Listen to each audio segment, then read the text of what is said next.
Большой разбаланс, незаконные подключения и нежелание оплачивать предоставляемые услуги – основные причины, из-за которых Ингушетия задолжала миллиарды рублей за газ. Такие злостные неплательщики проживают по большей части в новостройках. Работники сетевой компании начали проверку с переулка Дагестанский в Назране.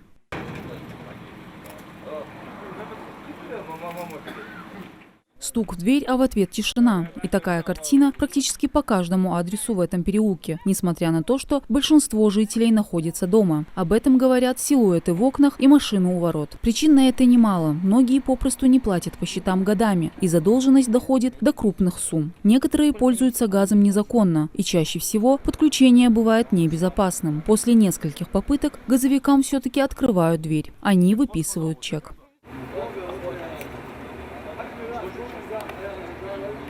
На месте жительница сразу оплатила часть задолженности, которая составляет 55 тысяч рублей. Остальное обещала постепенно погасить. В переулке Дагестанский 15 домов, и оформлено из них всего 5. Это самая частая причина того, что газом пользуются нелегально. Оформить заявку на законное подключение голубого топлива в интересах самих жителей, напоминают сотрудники Межрегион-Газ Назрань. Чтобы мы делали качественную поставку газа, нам надо обязательно, чтобы все домовладения были на правильном подключении с газовыми приборами, с приборами учета газа. Сейчас, не сегодня, завтра опять у нас будет отопительный период, и опять начнутся перебои, начнутся жалобы. Чтобы этого избежать, мы пытаемся сейчас это все привести в порядок.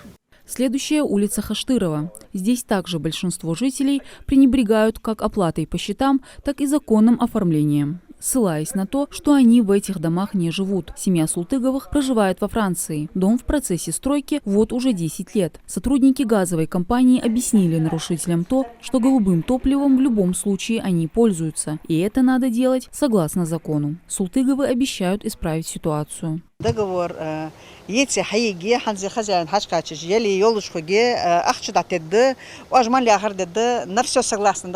Хищение газа – частое нарушение, которое встречается у нас в регионе. Статистика неутешительная, ведь только по Назрановскому району специалисты газовой службы насчитали более 1000 абонентов-неплательщиков. При первом выявлении незаконного подключения они нарушают статью 7.19 КоАП, за что предусмотрена административная ответственность. При повторном же абоненты попадают под 215 статью Уголовного кодекса. Для недопущения этого достаточно обратиться в главный офис «Газпрома» с необходимым пакетом документов. К тому же у жителей есть возможность воспользоваться бесплатной программой догазификации. Она подразумевает вот именно такие вот места, где у нас много домовладений новых, чтобы туда прокладывать газ.